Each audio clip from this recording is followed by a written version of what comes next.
Nice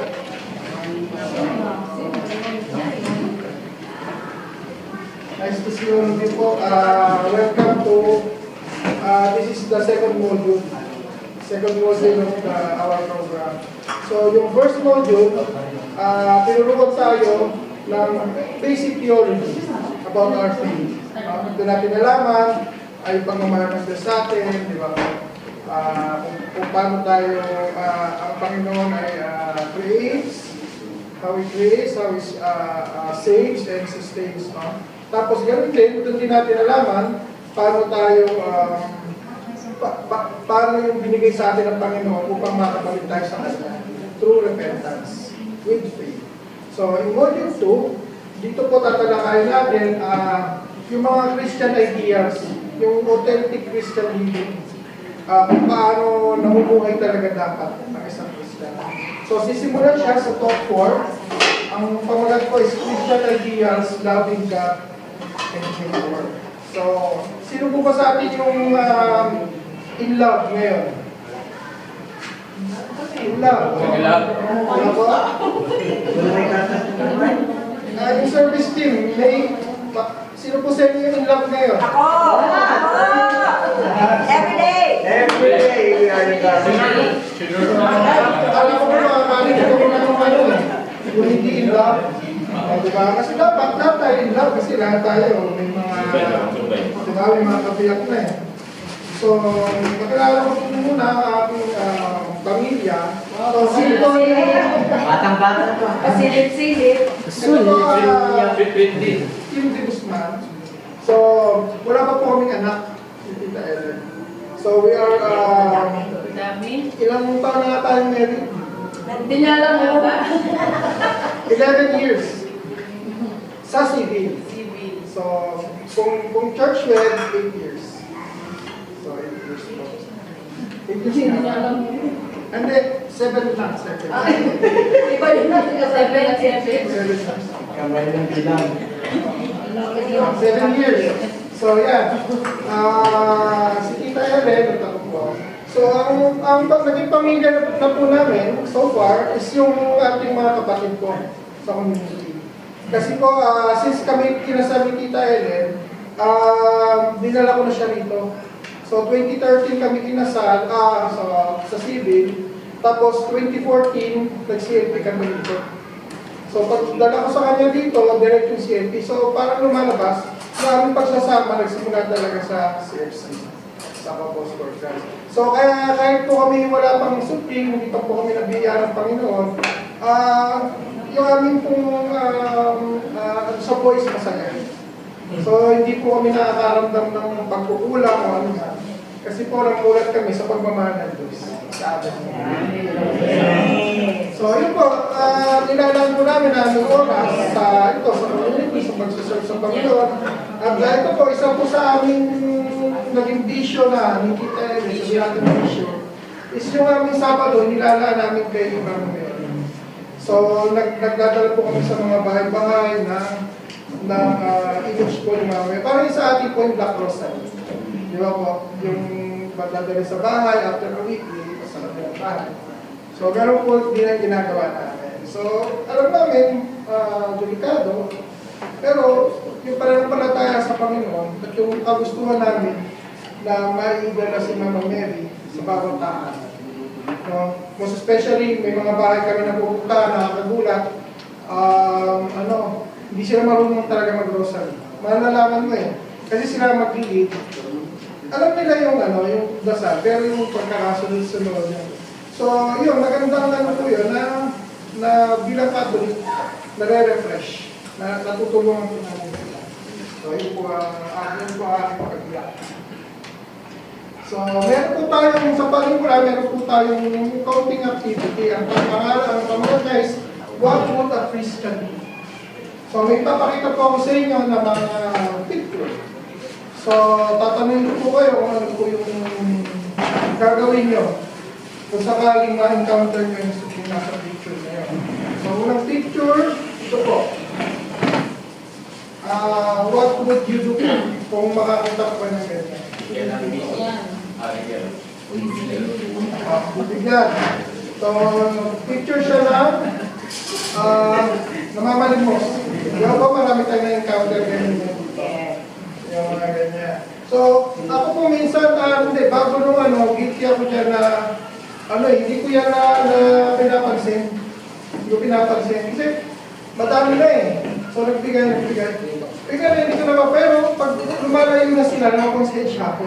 Kasi nakuubos na yung pambigay ko eh. So, ang ginagawa ko, tuwing may sukle sa tindahan, yung barya, iniipon ko yun, nilalagay ko rin sa maliit na So, yun yung binibigay ko, paturial, para hindi ako, nauubusan ng pambigay.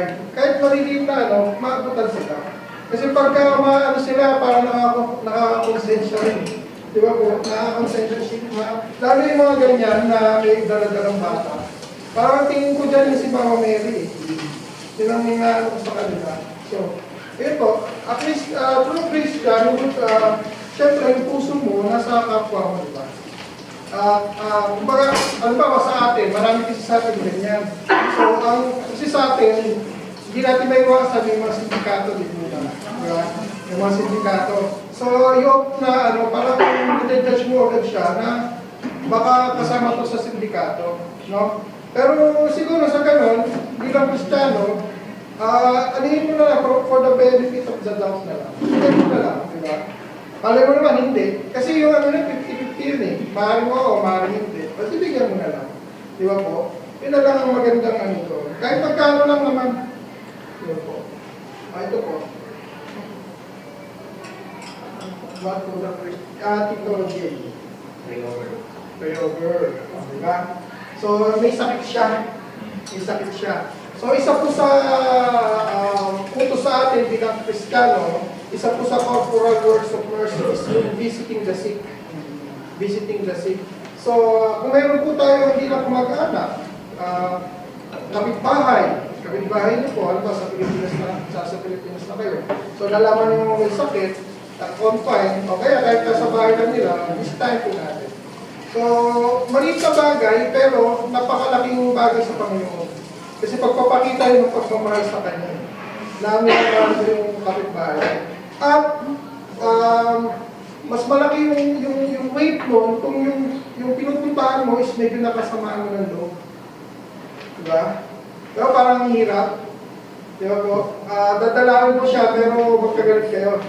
Diba? Ang hirap mo. So, yun. Isa siya sa corporal works of mercy. Yung pagbisita sa mga isa. So, pangatlo po ito. Ano pong masasabi nyo na Tita Chris? Full control. Blood control lang. Ano po, since men, bisitahin yung mga nakakulong kasi meron siyang kulong. Opo. Pwede rin po. Sabi po yung sa corporal works of mercy. Yung pagbisita natin sa mga bilangguan. Isang po ako ng kwento, kami po yung nag-reunion ng mga kaklase ko ng elementary. So, elementary nag-reunion. Siguro yung 10 years ago. Yung may trabaho. Yung isa namin kaklase, magkapatid kasi sila eh. Sabihin natin lang siya, ate.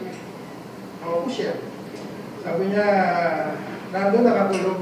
So, ang nangyari, parang nag-reunion kami sa kulungan. Dinala namin mga pagkain doon sa kulungan. Binisita namin yung kaklase natin na siya. So, doon mo ba, nakarating na po ba kayo sa kulungan? Nakapabisita na. Yes. Na-try na. Pero hindi na nga. Hindi, sa Pilipinas. Yes. Sa Pilipinas. Ano ba yung manulang na dito na nakapunta ka na to? Pero dito po, dito ang kulungan, maayos. Sa atin, pagpasok mo talagang parang mapapatras ka eh, kasi yung amoy niya. Tulog siya na maasim na gano'n siya, kasi parang kuweba siya eh. Dahil sa liit po ng kulungan. Kaya, parang sa pagkapunta ka sa gano'n, marirealize mo yung blessing ni God sa'yo. Na napaka-blessed ko at wala ako sa sitwasyon na gano'n. Diba? Lalo na kung may problema kang pinagdaraanan, subukan mo pumunta sa kulungan. At marirealize mo na yung problema mo, maliit lang talaga kumpara dun sa mga tao. So, ito pong picture na to, pagdating po sa mga bagay na conflicting sa ating sa mga moral issues po na nagaganap sa lipunan. So, we are called to participate. Kumbaga, ipaglaban natin kung ano yung stand ng simbahan. Kasi we as a Christian, kailangan, kaysa tayo, we are part of the body of Christ, di ba? So, kung ang stand ng ating simbahan ay ganito, we must supportahan natin. Supportahan natin. Ito, halimbawa po nito, yung naghanap kamakailan na rally against corruption. So makita po natin yung mga leaders, ito po yung ating bagong presidente ng CFC. Si Brother Arnel Santos. So yan, nag-participate po ang CFC dun sa rally na yun, against corruption. So, pinaglalaban naman po against corruption. No matter ano mo sa politika, basta corruption. Ayaw po natin ng corruption. So yan. So yun po yung isa sa what would a Christian do? You uphold what is morally right. You support. Yeah. Ito po. Ito, Regarding sa mga ganyan lalo naman ito, mga Pilipino, lalaki na may asawa, ipapagrap na binata. Pag nakakita ng ganyan, iba yung feeling. Mahirap. Tama. So, ganito din naman sa umayan. Hindi naman sa lalaki. Ganito din sa babae. So, ayun. Kailangan, kumbaga, faithful ka. Tama sa ito. Kasi, a Christian would be faithful talaga. Lalo yung ating fidelity sa ating paglakas. So, yeah. That would not Christian. So, punta po tayo sa ating topic ngayon. I would like to open this talk with an anchor verse. So, taken from Matthew chapter 22, verse 37 to 40. Pwede po pakibasa po natin. You shall love the Lord your God with all your heart, with all your soul, with all your mind. This is the greatest and first commandment. Second is like you shall love your neighbor as yourself.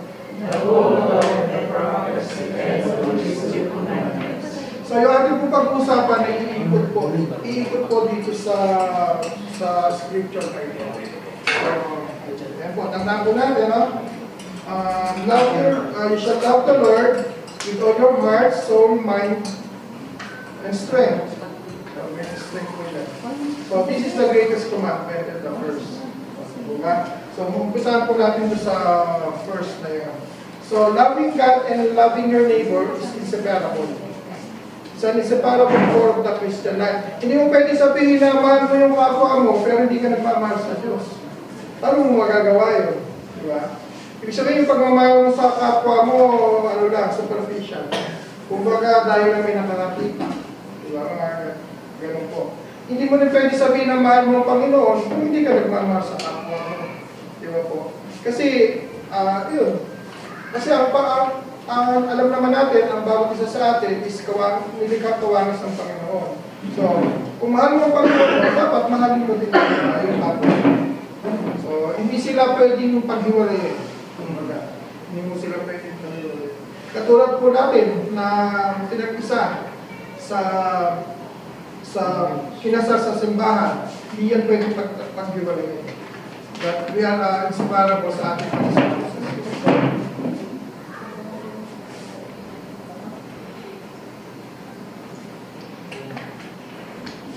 Ano po ba yung what is a Christian ideal po? Kumbaga ano po ba yung ating mga minimiti o pinapangarap sa buhay? Yung tayo kita. Ano po yung minimiti mo ikay maliit pa?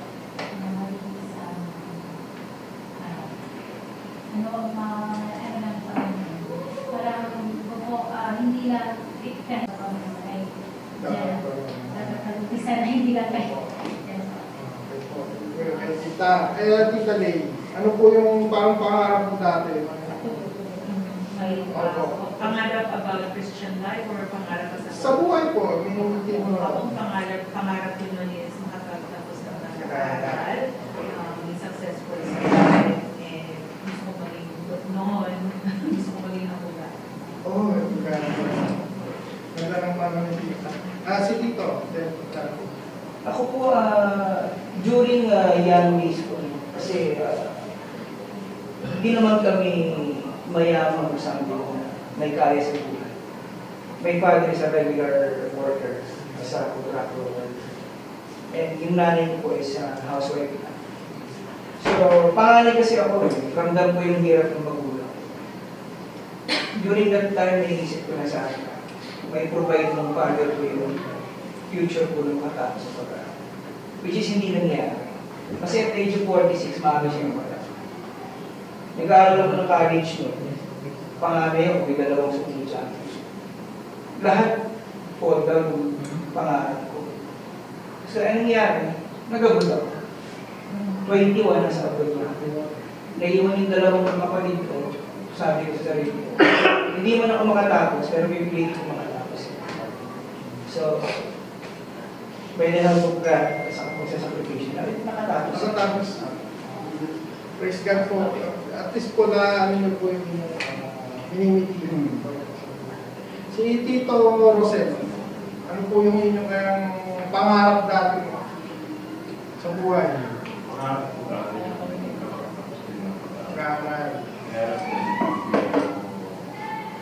Nasa top na po para.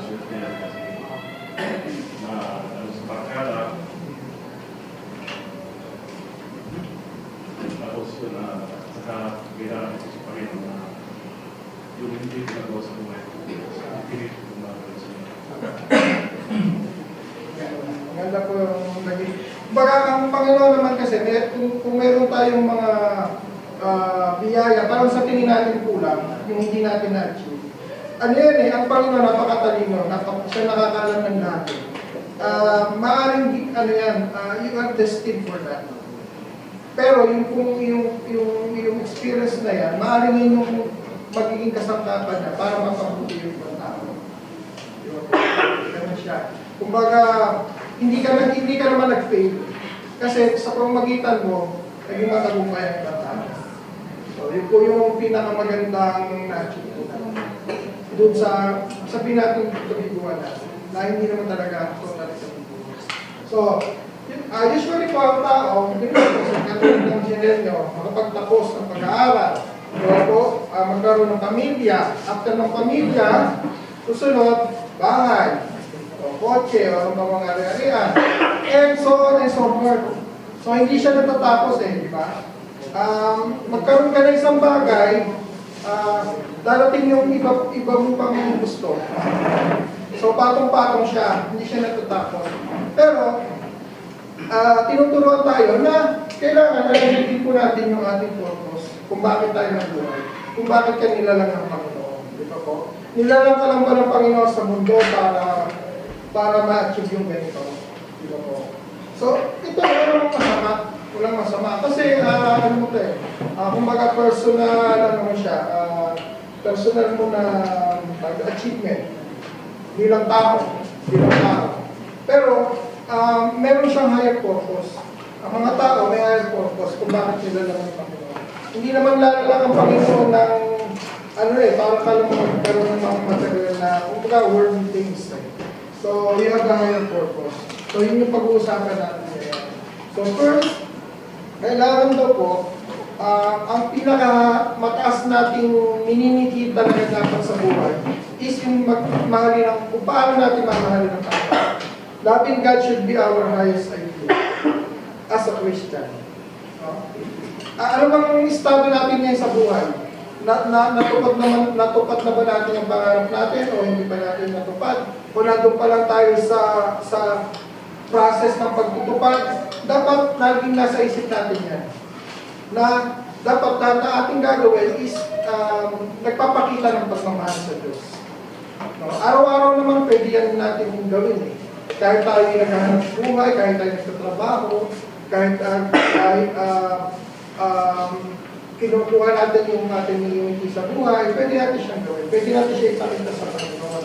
So, sabi nga po sa Mark, chapter 12, verse 30, pakibasa nga po natin. So first,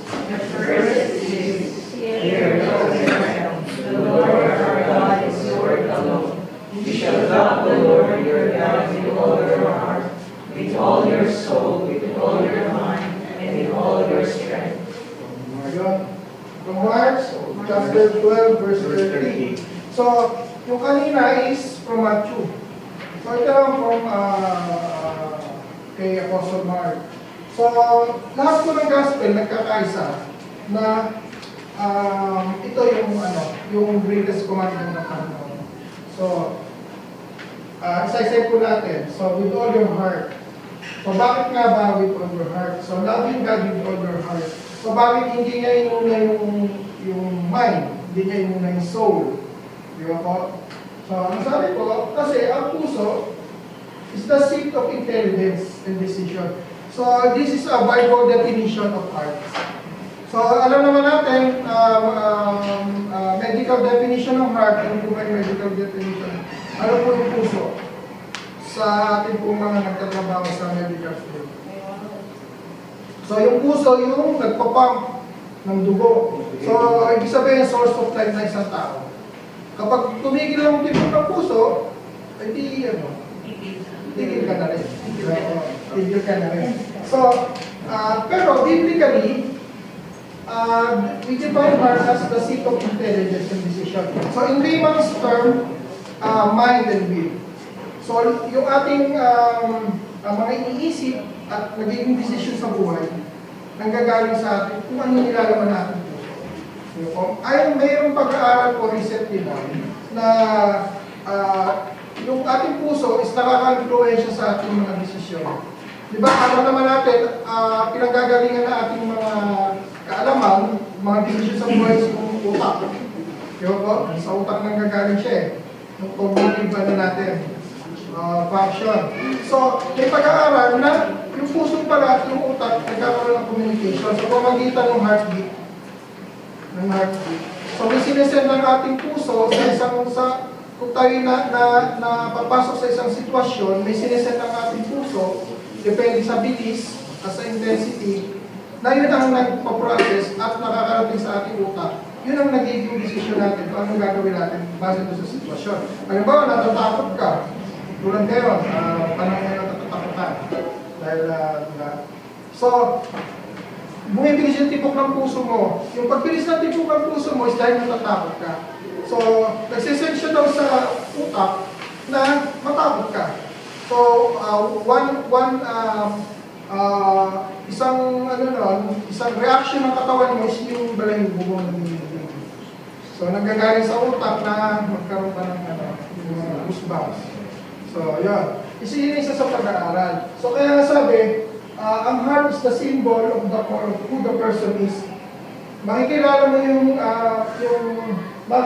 mo yung nilalaman ng puso ng isang tao kung paano siya magsalita, paano siya kumilos, paano siya mag-decision sa buhay. So, yun yung nilalaman ng puso niya. Kasi maaaring meron tayong sa isang sitwasyon, alam niyo po ba yung nung kayo po yung nagpakasal ng mag-asawa, so ano po ba yung ginamit niyo? Puso o isip? Tito o Mike? Nung nakita mo po si Tita Ray, ano po yung unang, kung bakit sabihin natin, unang nag-function sa katawan mo? Puso. Yung nag-function. Pero, kumbaga, yun yung puso. Diba yung puso, di ba? Tapos malas kasi, naisip ko, pero yung sa puso mo, pareho lang eh. Parang pareho lang din ba? Kung ano yung sinasabi ng puso. So, yun. So, ganun siya. Kumbaga, yung may mga decision talaga tayo sa buhay na sinasabi natin dahil sa isip natin.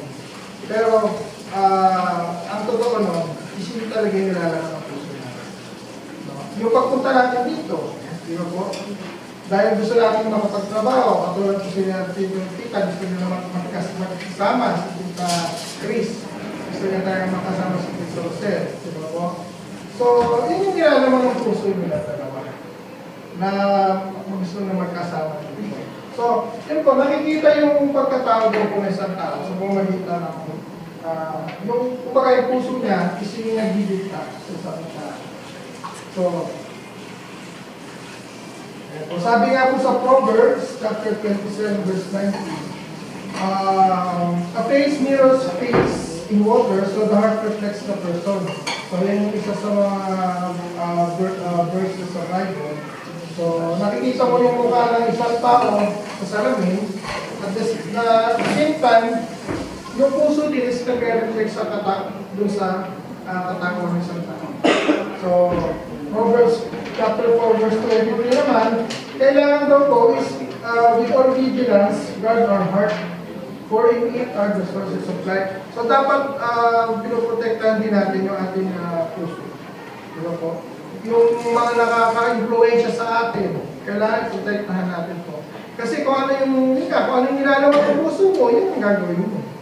Diba po? Yun yung magbibigta sa mga desisyon mo, sa mga gagawin mo sa buhay. So, for where your treasure is, there also will your heart be. Sabi sa Matthew chapter 6, verse 21. Kung ano yung gusto mo talaga, nandun yung puso mo. Diba po? Halimbawa, gusto mo maglingkod sa Panginoon, kung puso mo, nandun dapat. Diba po? Kung half-hearted ka, kaya may tinatawag na half-hearted. Kasi, kumbaga, hindi talaga buo yung kagustuhan mo sa isang bagay. So, kung nasaan yung pinapahalagahan, nandun yung inyong puso. So, to love God with all our heart means to be totally committed. So, dapat nandun yung commitment natin sa Panginoon. Gaya ng kung paano kayo naging committed sa isa't isa. So, how do we do? How do we put our God first and foremost in our life? So, paano nga ba? So, one suggestion is it requires a decision to obey. Kailangan, kung talagang gusto mong mahalin ang Panginoon, dapat sundin mo siya. Diba po? Dapat sundin mo siya. Katulad ng pagmamahal mo sa iyong kabiyak. Diba po? Kahit may mga decision kayo na dapat hindi lang sa decision mo. Kailangan equal yung ano nyo. Consider mo yung decision ng kabiyak mo. So, gano'n. So, we need to develop a personal relationship with Him. So, yan yung isa talaga. Na kailangan mag-effort ka. Di ba? Gaya na nanliligaw pa lang si Tito, kay Tita. Di ba, Tito Jay, gusto mo lagi makikita si Tita. Di ba? Gusto mo lagi kayo magkausap. Di ba? You should spend time with God also. So, how do you do that? In prayer, at yung pagbabasa ng Scripture. Kasi sa Scripture, sa Bible, salita ng Panginoon yan eh. So, kung gusto mo talaga physically makausap ang Panginoon, magbasa ka ng Biblia. Kasi yun yung mga sinabi niyo. Yun yung mga sinabi niyo. So, kaya tulad po ng inyo, kung nag-uumpisa pa lang po kayo ng inyong relasyon bilang boyfriend-girlfriend, di ba po? Nag-effort talaga kayo para makausap niyo isa't isa, lalo kung LDR. Diba? Long distance relationship. So, ayun. Kaya, kung kami ni Tita Ellen, nagsimula kami, nauna kasi akong pumunta rito, nung mag-jowa pa lang kami ni Tita Ellen. Binilang ko siya ng telepono maliit. Kasi wala pang cellphone nun telepono maliit long distance. 2005, may cellphone na, pero hindi pa rin ganun ka. So, saka, yung mga kabina sa mata. Yung mga babae kaya, dinamay tayo ngayon. So, para solid ang telepono, binila ko siya ng maliit na para may earphone, tapos may Diyo may nabibiling ganun. Na earphone siya, pero telepono siya. Kumbaga, maglalaanan mo talaga siya ng ng oras saka ng pera. Kasi mahal ang long distance. So, ganun din dapat sa Panginoon. Di ba po? So, kapag pinahalagaan mo yung taong gusto mong makasama sa habang buhay, sa lupa. Kasi sila, habang buhay sa lupa. Kasi may habang buhay na sa kabilang buhay. So dapat, ganun din mo pahalaga yung gusto mo makasama sa kabilang buhay. Di ba po? Sino ba yung mga kasama natin sa kabilang buhay? Di ba, Panginoon? Di ba? Ang Panginoon. So yun yung aim natin. Yun dapat yung kaya. Ito yung dapat natin highest ideas. Di ba po may isang verse sa Bible yung tinest si Jesus Christ, parang tinest siya, sabi sa kanya, Lord, Master, Teacher, sino ba yung mapapakasawa nitong babae na to na nabiyuda ng 7 beses? Doon sa 7, magkakapatid yun, yung 7 na yun. Ni isa wala siyang naging anak. Tinest si Jesus Christ, sino ba yung mapapakasawa niya doon sa 7? So anong sagot ng ating Panginoon? Sabi natin Panginoon, napakaliit ng inyong pagkaintindi, pagkaunawa sa langit. Sa langit, wala nang mag-aasawa. Wala nang mag-aasawa. Bakit? Kasi yung pagmamahal mo, buo-buo, nasa Panginoon. Yung pagmamahal mo, mas mataas sa pagmamahal mo na pinadama mo sa asawa mo. Ganun sa langit, ganun po tayo. Although magkakakilala tayo, naging mag-asawa tayo sa lupa. Pero yung pagmamahal natin, nasa Kanya. Nasa Panginoon. So wala nang asawa, walang anak, walang magulang ba na tinuturing. Kasi yung pagmamahal mo, in terms of pagmamahal, yung pagmamahal mo nasa Panginoon. Wala ka nang, di ba sabi nga ni St. Paul sa Corinthians, ano po ba yung faith, hope, basta lahat po ng gifts of the Holy Spirit, lahat po yan mawawala except sa love. Ang matitira love. Di ba? Yun lang ang ating magiging pinakamagandang mararamdaman pag nakasama na natin ang ating Panginoon. Kasi wala na tayong ibang nahanapin pa eh. Wala nang gutom, wala nang worldly things na kagustuhan natin, hindi na natin naasamin yung bagong iPhone na darating, mga gano'n, o kaya bagong Jordan shoes na lalabas, hindi na natin naasamin. Kasi lahat na pinuprovide ng Panginoon.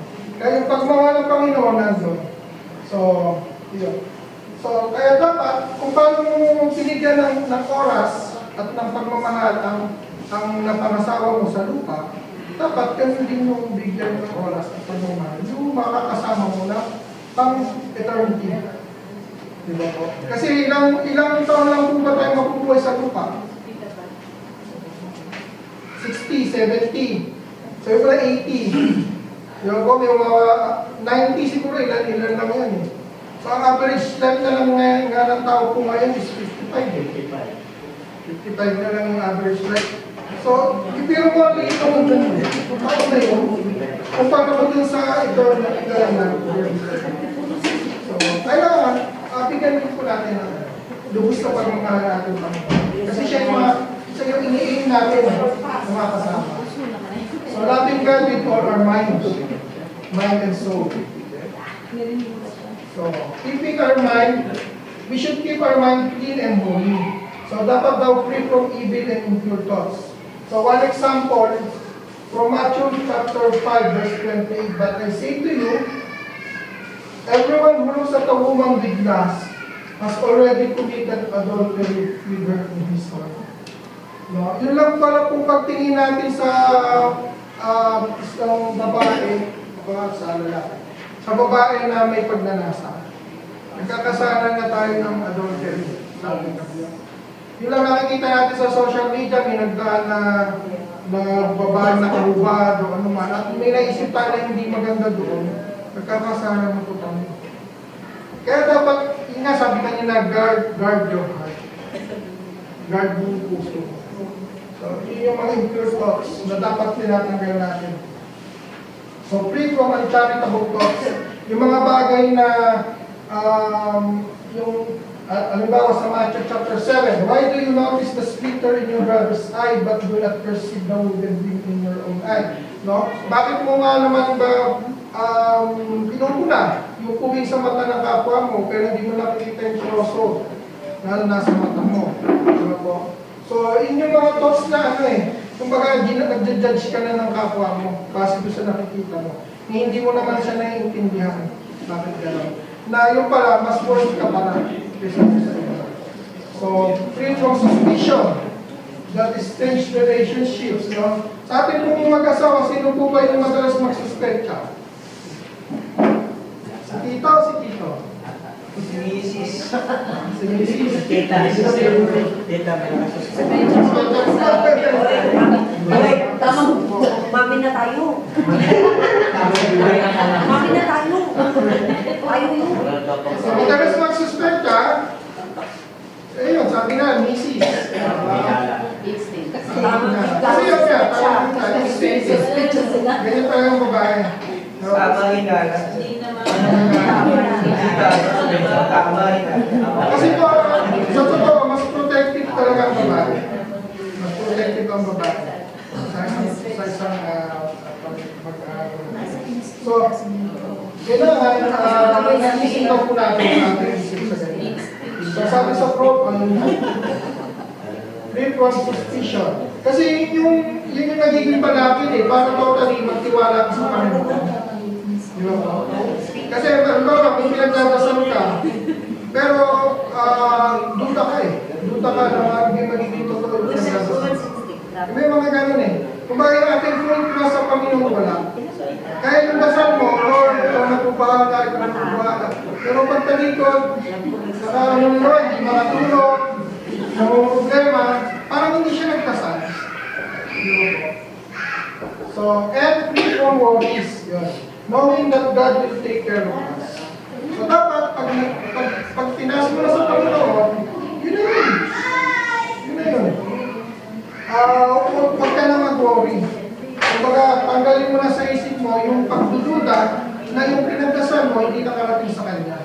So, ako ang natutunan ko sa community, kapag ka meron ka pong pinagdadasal, kapag may pinagdadasal ka, ang gawin mo, ang dasalin mo, magkaroon bigyan kanya ng grasya na yung kalooban ng Panginoon, maging kalooban mo. Huwag na yung pinagdadasal mo. Huwag na yung pinagdadasal mo. No? May your will be also my will. Mas maganda yung gano'n. Kasi mas tanggap mo eh. Mas tanggap mo kung ano yung will ng Panginoon. O, di ba po? Halimbawa, gusto mo, halimbawa, may problema sa pera. Mostly pera. So, gusto mo magkaroon ng isang bagay na ganito, ganyan. O kaya, pambili ng bagong kung ano man. So, na kailangan mo rin naman talaga. Hindi lang yung want, kailangan mo rin talaga na ma-po. So, pagdasal mo, at sabihin mo sa Panginoon, kung ito pinaayos sa iyong kalooban, matatanggap ko. Nanawa yung kalooban mo sa bagay na ito, maging kalooban ko. So, magiging maluwag din na. Magiging maluwag din na. So, we should be very discerning in the use, ito po, of media that can influence our mind. Di ba po? Lalo ngayon, lahat naman tayo gumagamit ng Facebook. Di ba po? Kung di ang Facebook, TikTok, Instagram, di ba po? So marami po tayong nakikita na nakaka-influensya talaga sa ating mga puso, sa ating pag-iisip. Di ba po? Kailangan, we should discern na maigi kung maganda ba yun, nakakabuti ba yun sa atin. Lalo may mga pinapalo kayo na halimbawa celebrity. No? Kung yung kanyang influence ba is nakakatulong sa pagkatao mo o hindi. Kung ang binibigay niya ba sa iyo is only material satisfaction or worldly satisfaction. Di ba po? Kasi pagka gano'n, nakakadagdag pa yun ng yung desires, worldly desires, which is nagpapalayo sa isang Panginoon. Kasi na-influensya yung isip mo. Kung paano kung mag-desisyon, yung nasisira yung diskarte mo sa buhay, imbis na meron kang pangarap sa buhay na gusto mo makamit, may mga side, hindi mo ma-reach yun. Di ba po?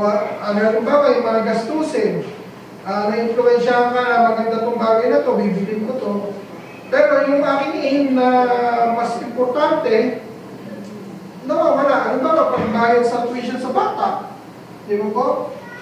eh nakakita ka sa influencer ng magandang gantong bagay, binili mo, tinabi mo, kaya tinabahan mo, di ba? O, di ba? Kasi sabi ko, wala namang interest.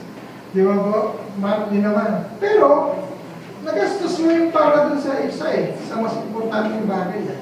Di ba? Na pagdating ng bagay na yun, nandyan na, naniningil na, wala ka namang iba. Nandun na nagsisimula yung problema. Di ba po? Kaya guard our minds sa mga ganyang bagay.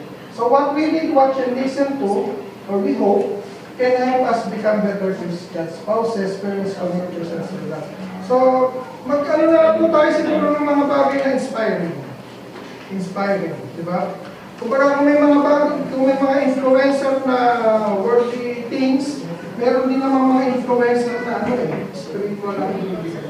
Tulad yung mga pare, yung mga sikat na pare po. Sino yung mga kilala yung sikat na pare sa social media? Mother Dave Concepcion, Jerry Orcos, Father Laura.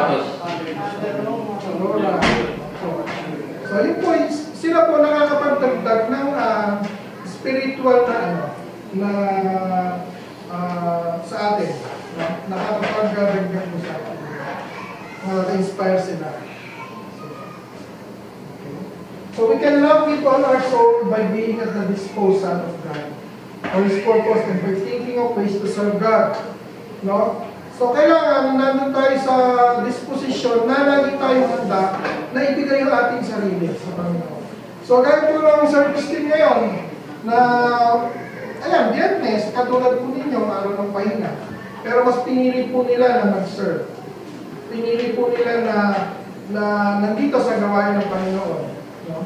So actually, meron nga po kami ngayon, yung bowling. So parang fundraising po yan ng community. So bowling siya, recreation. So mas pinili po nila na nandito, magtuloy-tuloy ng service para sa Panginoon. So yun, katulad po ninyo, nandito kayo ngayon. Kasi araw ng bayan, mas pinili niyo pumapunta rito. Kasi you are now, nandun na po kayo sa punto na talaga ibigay yung inyong sarili sa Panginoon. Ito ba? Na you are now naghahanda para mag-serve tayo sa Panginoon at gawing 180 degrees sa ating buhay. Gaya po natin lahat, kasi kami naman po, hindi naman po porque nasa matagal na kami sa community, 180 na talaga ang term eh. So, marami pa po talaga, mahaba pa dito. Kaya maganda, sabay-sabay tayo. Sabay-sabay po tayo. So, loving God with all our strength.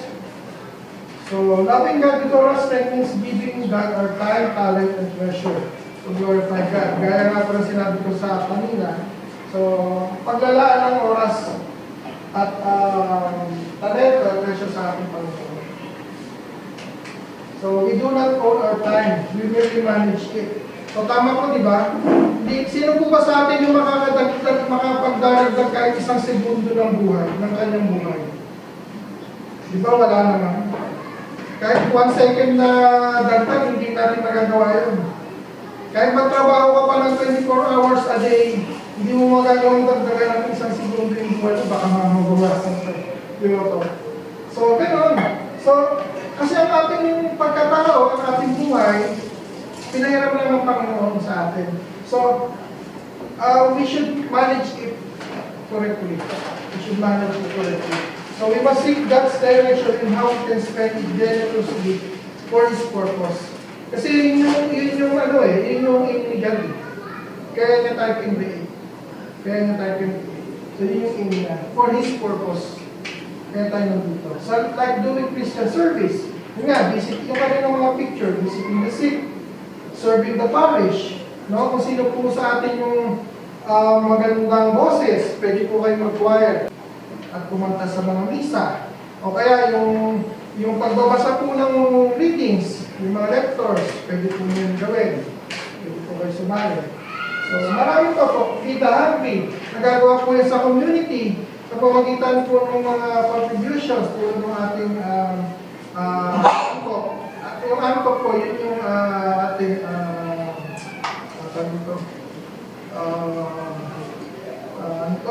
yung parang ah, ah, organisasyon na makalikom ng pera para makatulong sa ibang tao. Lalo po sa mga foundation. So, yun po yung foundation ng Scopus Ordinary. So, marami na po tayo napagtapos ng mga bata, ng mga ano po, at nabigyan ng mga bahay sa Pilipinas. Itong ako.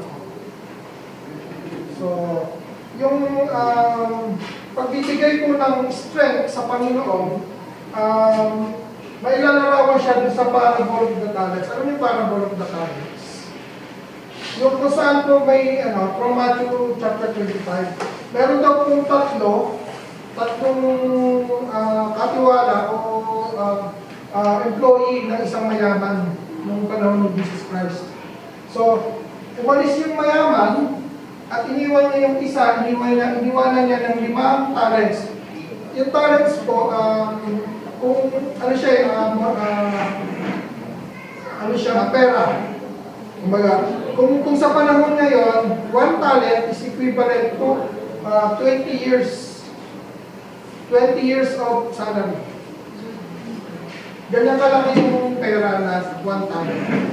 So, 1 talent is 20 years. So, yung isa, binigyan siya ng, iniwanan siya ng kanyang amo ng 5 talents. So, equivalent to 100 years of salary. Ganun kalaki. Yung isa naman, iniwanan siya ng 2. At yung pangatlo, iniwanan siya ng 1. So, nung umalis yung kanilang amo, yung 2, yung iniwanan ng 5 at 2, ininvest nila yung talent, yung pera na iniwanan sa kanila ng amo. So, nadoble siya after some years. Nadoble yung 5 naging 10, yung 2 naging 4. Tapos yung isa, ang ginawa niya, hindi niya in-invest, hindi niya naman din ginastos. Ang ginawa niya, binaon niya sa lupa. Kumbaga, kinito niya lang para sa sarili niya na hindi niya ba pinagbuti o para magkaroon ng ano ba. So, yun, nung dumating yung amo, nung may-ari, siningil niya yung 3. So, yung unang 2, proud. Sabi nila, Master, ito po yung iniwan mo sa amin at napalag mo namin naging doble. Yung isa, 10, naging 10, from 5 naging 10. Isa naman from 2 naging 4. So sabi nung amo, well done, my good and faithful servant, since you were faithful in small matters, I will give you great responsibilities. Natuwa yung amo. So come share your master's joy. So, binigyan pa siya ng iba pang kayamanan o responsibilities. Pinagkatiwalaan pa siya. So yung isa naman, nasabi niya, Master, alam ko na ikaw, kinukuha mo yung hindi mo tinanim at kinukuha mo rin yung hindi mo inaani. Kaya sa takot ko sa iyo, ibinaon ko na kanyang yung pinagkatiwala mo sa akin. Nagalit ka mo. Sabi niya, alam mo pala ganun ang ginagawa ko. Bakit hindi mo na lang siya i-invest para pagbalik ko may tuloy siya. So sabi mo nga kung may-ari sa kanya, for to everyone who has, more will be given, and he will grow rich. But from the one who has not, even what he has will be taken away. Kaya yung nag-iisang talent na binigay sa kanya, binigay ko sa mas marami. Doon sa 10 pa. So, by the way, yung word na talent, is a Greek word, na ibig sabihin, yun nga, monetary sign, parang peso or reals. Yung time na yun, talent, tawag nila sa pera. Talent. And yung English word na talent, doon din nanggaling. Sa Greek word na talento. Talento.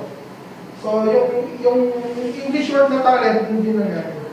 So, ng Panginoon, no? Parang napansin niya, na sa time natin ngayon, yung word na yun, gagamitin natin as talent.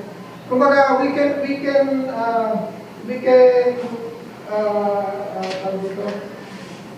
i-describe natin yung kwento na to, hindi lang sa pera.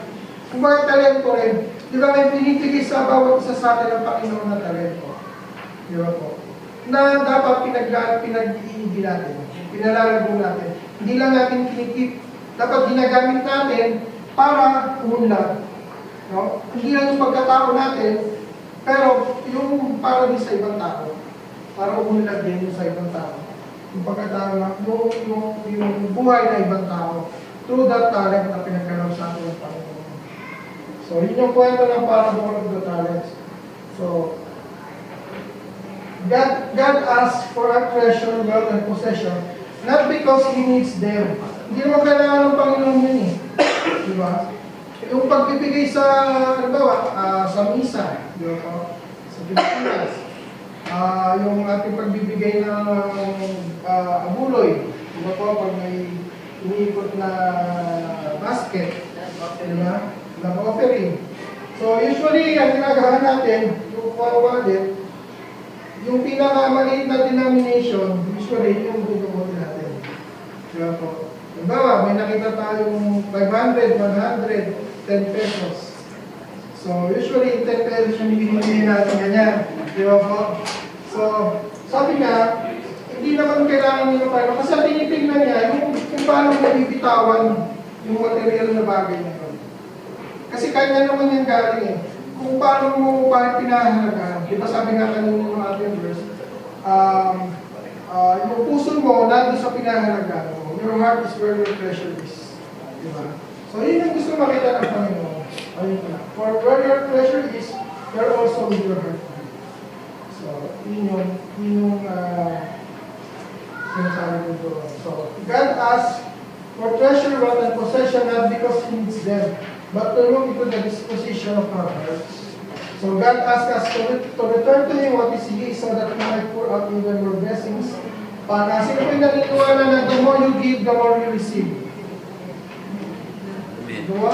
Napatunayan niyo na po yan sa buhay niyo. Napatunayan niyo na po. Ako po, makwento ko lang nung ako nagtatrabaho pa sa Pilipinas. Nagtatrabaho pa sa Pilipinas. Kasi pangalan ko ako breadwinner. So, napapansin ko, tuwing sweldo, nagkakaroon ng problema. Pamilya, pangangailangan sa pera. Kaya kung nangyayari, may gusto akong bilhin sa sarili ko, hindi ko mabili. Hindi ko ma-provide sa sarili ko. Kasi yung pangangailangan nato. Pero nagtataka ko, every sweldo, ay natatanggap ako na extra. Kasi communication engineer. Kasi nagtatravel sa Pilipinas, so meron kami mga overtime. So, madaming biyahe. So, pag sweldo mo, yung per time na yan, nadadagdag sa sweldo, nadadagdagan siya. Kaya lang, nadadagdagan din yung pangangailangan. Parang quick lang. No? Pero sabi ko, siguro kung sinarili ko yung pera, hindi ko inisip yung responsibilidad. Nabili ko lahat ng gusto ko. Diba? Nabili ko siya. Kaya lang, yung nangangailangan, kapatid ko, nanay ko, mga anak, diba? Hindi ko nabigyan. Kasi naniniwala ako, tayo po na, yung natatanggap natin biyaya, daluyan lang tayo ng biyaya ng Panginoon. Kung baga pinadadaan lang sa atin, tinitignan niya kung yung pinadadaan niya sa yung biyaya, i-hoard mo ba? I-stop mo ba sa'yo para mag-accumulate ng madami? O ibibigay, pabataan daluyan mo sa ibang tao? Diba po? Kaya yun yung, the more you give, the more you receive. Pero, yun nga, in terms na hindi ka naman yayaman. Marami ka matatanggap, marami ka matatanggap. Pero marami ka matutulungan. Na para sa akin, yung pinakamas mahalaga. Yung mas marami ka matulungan. Kasi nag-iinto ka ng kayapanan hindi sa lupa, kundi sa kabilang buhay. Diba po? Hindi naman natin alam hanggang kailan tayo sa mundo. Sabi ko kanina, average life na lang ngayon is 55 years. So, swerte na tayo kung nasa 56 tayo ngayon. Oo, hindi natin alam. Kahit ako, baka may buwan na lang ako rito at sa'yo sabihin. Hindi ko natin alam. Kaya dapat, mas marami tayo mahilig sa langit, mas maganda. Diba? Mas maganda. Kaysa yung namatay ka na, saka ka nagsisisi. Bakit ba hindi ko nagawa ng ganun? Diba? Bakit ba yung unang yung sarili ko? Diba? Kaya saan doon tayo magsisi? Wala tayong magagawa. Hindi na tayo makabalik. So, yun. So, our perfect model for loving God is Jesus and Mary. Diba po? Wala namang iba eh. Sila lang talaga. Kasi, let's say, Mama Mary. So, ano po yung kanyang ginawa? So, although hindi, kasi nung si Mama Mary, binisita ni Angel Gabriel, alam mo po edad ni Mama Mary. Hindi siya binisita. 14 years old. She's only 14 years old when Angel Gabriel visited him and told her the good news na ikaw ay magbubuntis at ang ipagbubuntis mo ay ang anak ng Diyos. So, siyempre, bata ka, ano ka, mas takot ka, di ba? Kasi hindi mo naintindihan yung mga bagay-bagay. Pero siya, hindi, nandun na sa kanya yung ano eh, na tangkapin kung ano yung kanyang pinagagawa ng Diyos sa kanya. Di ba? Sabi nga, anong sabi ni Mama Mary? Be it done to me according to your word. Yun ang sinabi niya. Di ba? Yun ang sinabi niya kay Angel Gabriel. Mangyari na ang sinasabi mo sa akin. Yung mga tinanggap niya ng buong nung isilang nga ang Panginoong Jesucristo hanggang sa Calvary sa krus, nandun siya. Hindi niniwan ng Panginoon sa kasiyahan, sa kalungkutan, sa paghatihan na sa kamatayan. Hanggang sa muling pagbawa ng ating Panginoon. Sa muling pagkatuloy. Ganon din naman si Jesus Christ. No? Si Jesus Christ, yung kalooban ng Ama, siya lang yung tao na nabuhay na alam niyang mamamatay siya ng ganun ka-hirap.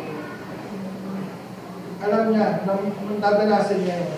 Sa murang edad, alam niya yung mission niya. So, natandaan niyo po yung siya mawala sa templo na nag-ano siya, kumbaga yearly kasi nag-offer din sa templo. So, sinama siya ni Mama Mary si Joseph. Tapos, after nila mag-offer, is na. Kasi parang piyesta yun eh, marami. Napansin nila, layo na ng nilalakad nila, wala si Jesus Christ. Ako, bakit naman naging gano'n yung mga magulang niya? Parang masyado. Hindi nila naman nga, wala na alam nila. Binalikan nila. Nakita nila sa templo, nangangaral. Tapos sabi ni, parang pinagalitan siya ni Mama Mary. Bakit mo naman ginagawa sa amin ito? Ang sabi sa kanya ni Jesus, hindi mo ba alam, ito yung mission ko. Hindi mo ba alam, ito yung kaya ako na kung bakit ako nandito. So, sa murang edad, alam niya kung anong gagawin niya. So, niyakap niya yun ang buong puso. Kahit dumating doon sa point na nagpawis siya ng dugo, di ba? Naalala niyo po nung nagdadasal siya sa garden, yung gabi na arrest ko na siya, parang pako. Nagdadasal siya sa garden na sa sobrang pighati niya, kabata ko, talo-halo na, yung pawis niya dugo. Ganun ang takot niya, doon sa dadanasin niya. Kasi alam niya eh, yung pagdadaanan niya, sino pinakapalan ng Passion of the Christ. Di ba po? Panoorin niyo po. Kung baga, ma-active talaga yung ano niya. So yung movie na yun, based, hindi lang siya, katang-isip eh. Based dun sa mga scriptures. Based dun sa, based talaga siya dun sa mga patotoo ng mga kasulatan ng panahon. Kung paano nangyari yung ginawa sa Panginoon sa Kristo. Kung paano nagkalasog-lasog din naman niya.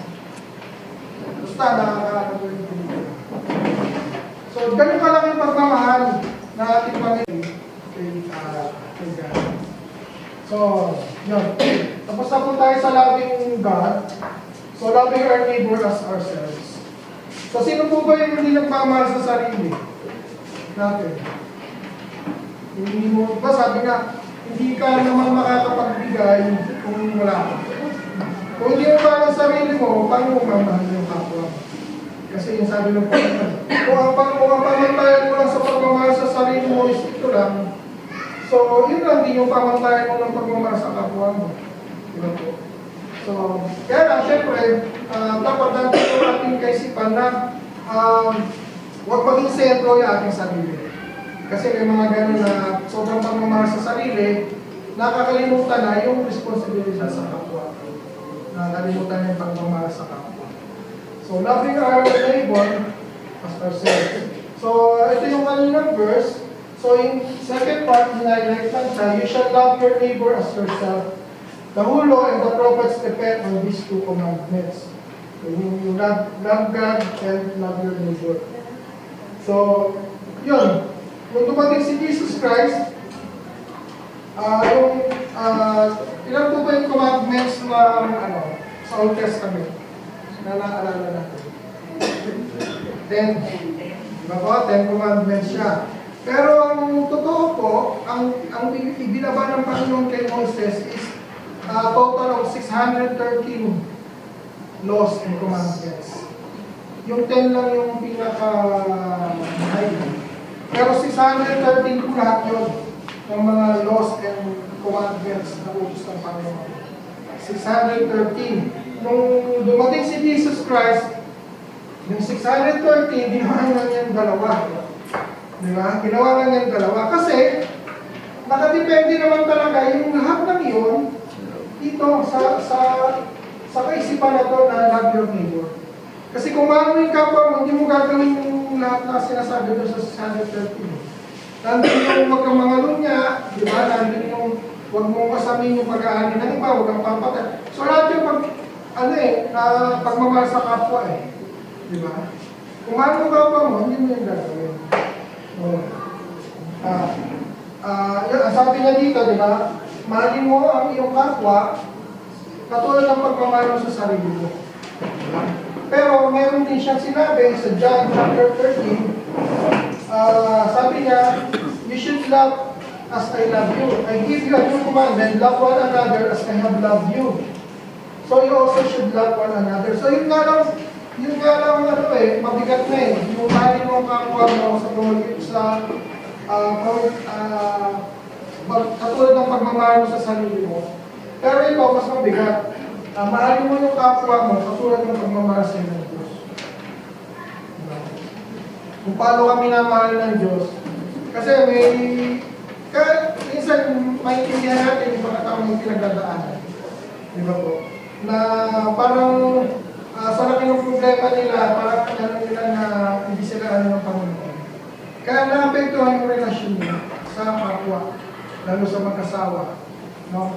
Nawawala ng tiwala sa asawa, yun po, madalas ng away, ganun. Kasi nagre-reflect yun na yung kanyang, kaysa na, wala yung pagmamahal ng Diyos, hindi niya nararamdaman sa sarili niya. So, kaya sabi ni Jesus Christ, love as Jesus loves you, love as I love you. So, ang sabi naman, this is not an option, but a command. So, hindi natin pwedeng gawin. Kasi sinabi niya mismo yan I give you a new commandment, love one another. So, hindi natin siya pwedeng ibalong-wala or sandali lang. Yun ang kanyang marching order sa atin, but a command from Christ. So, siguro, pagdating natin sa langit, nakaharap na tayo sa Kanya, yun ang tatanungin niya sa atin, gaano mo minahal ang kapwa mo? Tulad ng inutos ko sa iyo. So, yun mo lang yung tatanungin sa atin. So, kaya maintindihan daw po natin yung meaning ng teachings ni Jesus Christ sa pagmamahal sa kapwa, yung parable of God. Sino ba nakaka-remember ng parable of the Good Samaritan?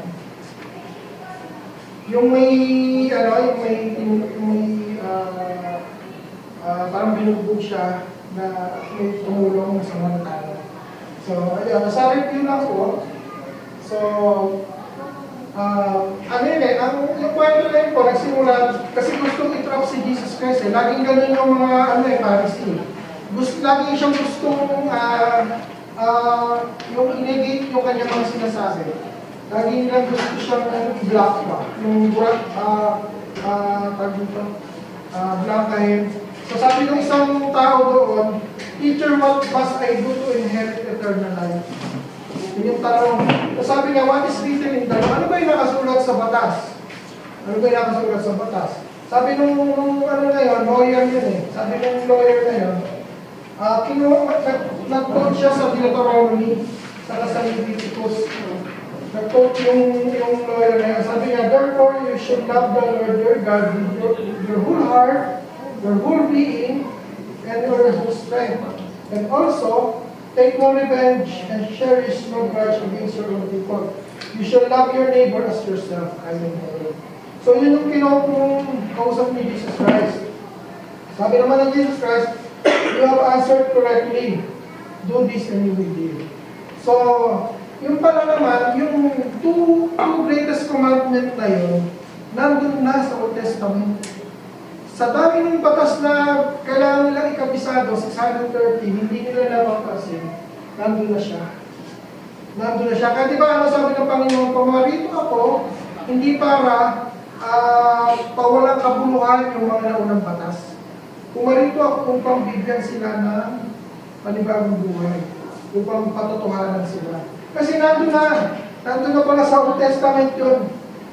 Hindi lang nila napapansin.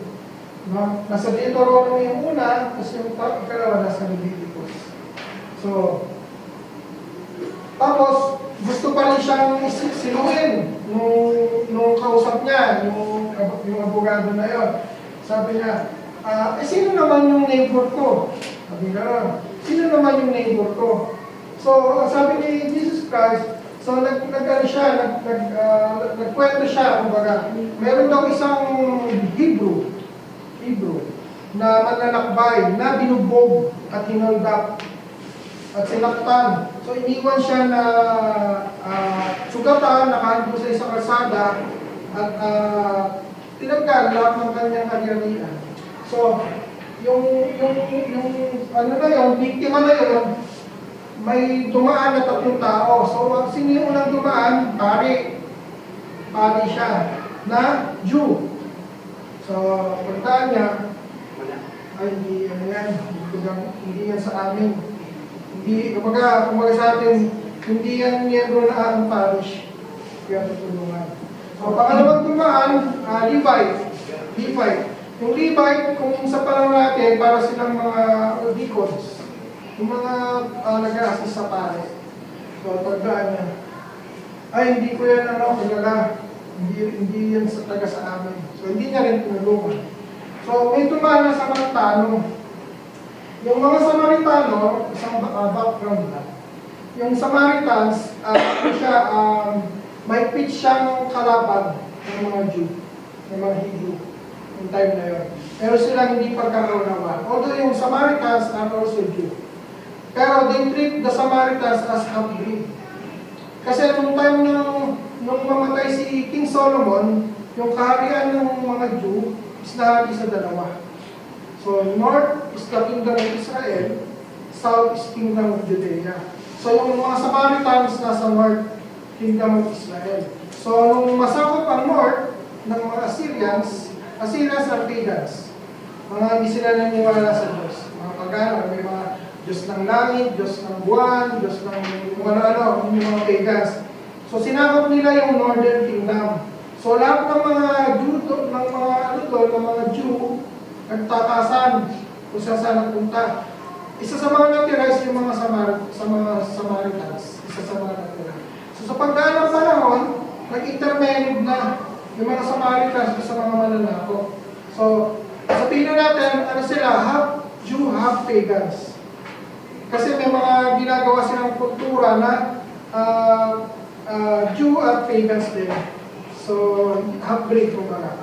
Yung south naman, pagdaan ng panahon, nasakop naman ng mga Babylonians. So, mga Babylonians, lahat ng mga nag-escape doon sa north, pinayagan niya na tumira doon sa south. So, yung mga nag-escape nila, tingin nila sa sarili nila, sila lang yung may totoong pananampalataya ng Diyo. Ang tingin nila doon sa mga taga-north, lalo sa Samaritans, mga fake Jew. Yun. Kaya, kumbaga, sabihin na lang natin North and South Korea. Kung gaano malaki yung hitwaan ng dalawa, ganun sila dati. So, may dumaan na sa Samaritano, nakita niya yung Jew, yung Hebrew, tinulungan niya. Hindi siya nagkalawang isip. Kahit na muntang nilang paaway yung ano na yan, victim. So, Ang ginawa niya, he approached the victim, he poured oil and wine doon sa sugat, then he bandaged, binandage niya. Then, kinuha niya, at dinala niya sa isang inn, sabihin na natin hotel.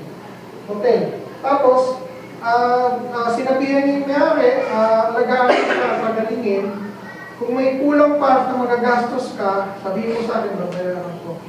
So, ganun kalaki yung kanyang ginawa para po sa tao na yun. So, hindi lang yung strength niya, hindi lang yung oras niya, yung kayamanan niya. So, binigay niya doon sa tao. So, ginawa yun ni Jesus Christ, dinescribe niya lahat yun, para ipakita sa atin na being a neighbor entails doing things and not merely wishing others well. Di ba?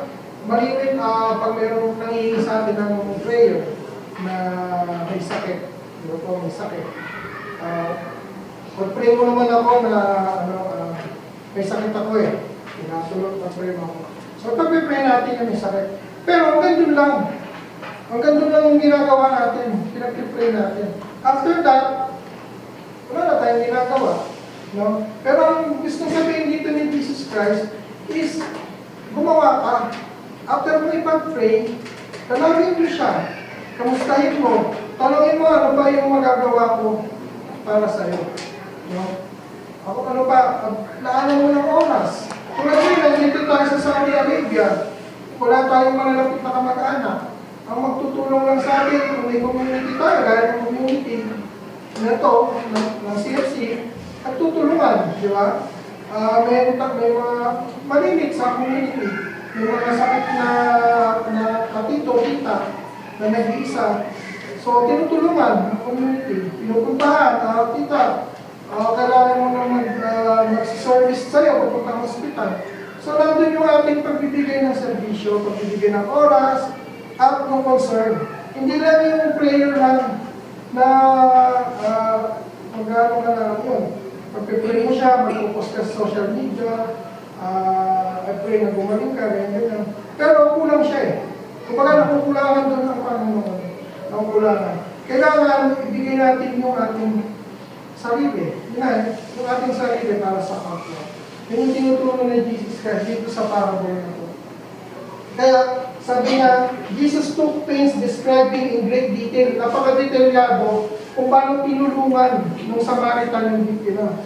Yan yung mga ginawa ng Samaritan. Kasi pwede naman sabihin ni Jesus Christ yan na tinulungan ng Samaritan yung Hebrew. Pero ang gandun lang. He helped him, then gandun lang. Di ba? Pero dinitali niya. Kasi para ipagdiinan sa atin na kailangan ang pagmamahal sa kapwa ay mayroon din kilos, pagkilos. May pagkilos din. So, yeah. The real perspective is to ask ourselves the question. So, hindi yung who is our neighbor. Ang real question pala is dapat, am I being a neighbor to others? Hindi yung dapat tanongin natin. Hindi yung tanong nung abogado nung panahon ng Jesus Christ, sino ba yung dapat tutulungan? Dapat parang tinatanong natin yung sarili natin. Nagiging neighbor ba ako sa ibang tao? No. Nagiging neighbor ba ako sa ibang tao? So, yun.